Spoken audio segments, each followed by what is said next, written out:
Hello, Pirate Dave here with another new comic book day. It is March 18th, 2026. Let's get right into it with Lobo #1, the return of a Lobo solo series. Hopefully, this goes on for years and years and years. You can see the art is very reminiscent of Simon Bisley's classic work, which really popularized the character, I would say. It's not like his Omega Man #3 first appearance set the world on fire. I will say that the aesthetic that he's presented in is more, a little bit more parsable, if that's a word. It's less scratchy, it's less blended together. You can see the space station panel here. If this was, from the original MIDI in the 90s from Bisley's work, it might be a little bit hard to discern each of these ships from one another. But do you understand what I'm saying? It's much easier. I did enjoy the cancellation special. It wasn't exactly cancellation worthy, and I'm not sure that it was reasonable to expect that it was going to be. It was mostly this, right? Violence against alien creatures, which is a little bit more permissible. Although they went with the red blood, which is somewhat going to be somewhat controversial, probably. But it's Lobo. I'm sure that.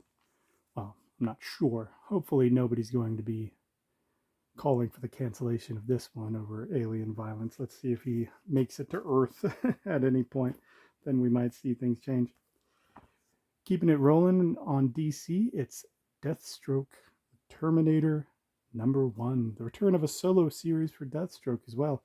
I read a good amount of Christopher Priest's Deathstroke series. I still have about halfway to go. I've got the first 8 volumes on digital, read about 4 of them.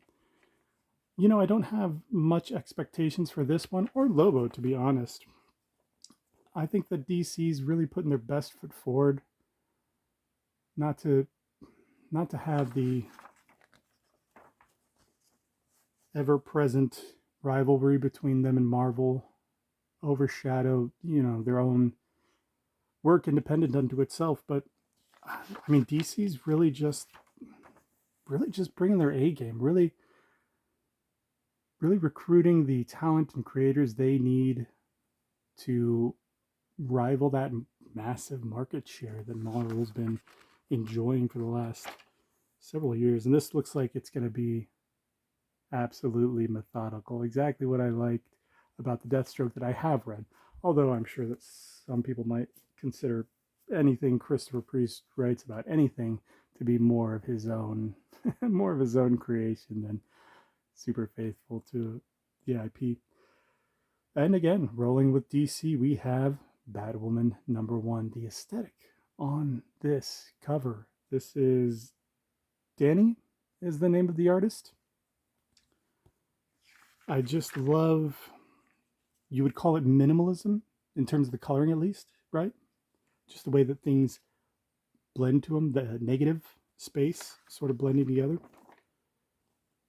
And you can see right here on the first page, it's colored in a way where the line work is masked, covered up. It's an aesthetic that, probably wouldn't work for every single type of book. I don't have any expectations of Batwoman. I really don't know that much about the character. But hopefully this presents her well to a new reader, or well enough, right? You still need to be faithful to those who have invested their time in a character, right? I think Greg Rucka seems to have a pretty good track record of doing that. I did read a bit of his Wonder Woman from his Omni collection. Actually, that's another one that I still have a few more volumes to get through. Up next from Boom, we have Baby Garfield. Look at that. Look at this cover. Oh my god, it's so adorable. There was a couple of covers there, and it really was difficult to decide which one I was gonna go with. Dare I turn the page? You know what? I'm not going to. Whatever expectations you have about Baby Garfield, I will not allow my myself to be the one that spoils that for you. If you want to know more about Baby Garfield and what Baby Garfield's first word is, I'm sorry, you're just gonna have to pick up the book. That's probably one of those that people would be more inclined to actually watch a review, or this isn't a review, but watch a haul like this to get some insight into. But come on, could I really? Up next, we have G.I. Joe number 20, the Energon Universe G.I. Joe series. The cover. What else can be said? Iconic Duke character overshadowed by iconic Optimus Prime, and even the background, that golden. I mean, I think it really gives it the reverence and the importance there that the scene absolutely needs. I have to admit, I am a little bit skeptical about how I'm going to feel regarding the G.I. Joe Transformers collision. Of course, I knew it was coming. We all knew it was coming. It's not like it was advertised as anything else. And I'm following the mainline A Real American Hero series. So really, if I want G.I. Joe action, there's that still going on. So I really shouldn't complain. And doubly so since Transformers, by all measures, has been a solid series. But I just have to, I'm going to own up to it. I'm going to own up to being the skeptical one about how this series is going to transpire once the collision happens between the Transformers. I just think that G.I. Joe has such a deep lore, and they've been doing such a great job adapting it and exploring it, that perhaps it's going to get lost in the grander scheme of things. Up next, we have Geiger number 22. As you can see from that scene, the implications here are crazy. If you don't know anything about Geiger, look away. Look away. If you plan on reading Geiger, look away. The first 6-issue mini from 2021, specifically 2021, because they renumbered it with the Ghost Machine launch, which makes it a little bit confusing. But the first mini from 2021 is one of the best story arcs I think I've ever read in sequential art form. The last issue, we had Geiger and the Northerner run across the Strays, like a little lamplight sort of village. If you played Fallout 3 specifically, I guess. Looks like it's going to be mostly run by kids. This series has been phenomenal. It's hard to imagine it living up to the hype, especially with the premise being, I mean, as much as I like the first mini, the premise on its face feels like it could be shallow, right? It's just, it's another post-apocalyptic book, and I don't know, there always feels like a really firm endpoint to that. Although, anybody that's probably read The Walking Dead is screaming at me saying, like, what the hell are you talking about? Admittedly, I've not read The Walking Dead. I'm aware of the longevity that series has had. But, I think perhaps zombies have give a little bit more edge to it. The post-apocalyptic world in Geiger is somewhat more classic sci-fi than that. Lastly, for the floppies, we have Vampirella Armageddon number 9, the Snegowski series specifically. This is not written by Christopher Priest. It's not part of his canon, his continuing story. And so, once again, all of you that don't like Christopher Priest, don't care for the complexities and the density that he has in the story presentation that he does, especially with how he jumps around chronologically. Hey, I get it. I get all of that, man. But you have an alternative here. Snegowski has been writing, Dark Reflections, Vampirella Armageddon, all these subtitled Vampirella series you've been seeing on the shelves next to Vampirella has been Snegowski. Well, not all of them. Some of Christopher Priest's for the year one, things like that. For the bonus mail call, we have Cursed Pirate Girl, Melodious.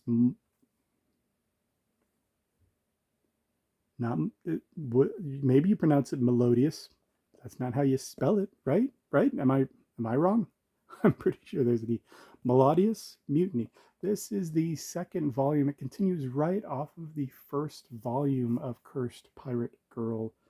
Uh, and again, that I loved that first volume so much. I literally just bought it 2 weeks ago. I read through it and I immediately picked this one up. It wasn't a bad price, so I didn't feel too bad about that. If you recall, the first volume was bound with a bit more of a immersive aesthetic, bit of ruggedness, and who knows, maybe with the story of this one, it's perhaps more appropriate that it's a bit more conventional and grander. Look at that spot foil on the cover there. One, if I can be a little stuck up, the binding does not have any spot foil or anything. So, and the dimensions of this book are also a little bit different than the volume one, specifically in terms of the height and width. So it's not going to stand next to the volume one book on a shelf necessarily that well. But the insides of it are exactly what you might have remembered from the first volume. Nothing has changed there. You're still getting amazingly penciled, dense scenery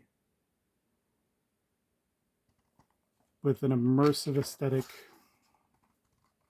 Here's a little catch up, and literally it ends where the volume one ends. And look at, I mean, just words cannot express how intricate the pencil work is of this book.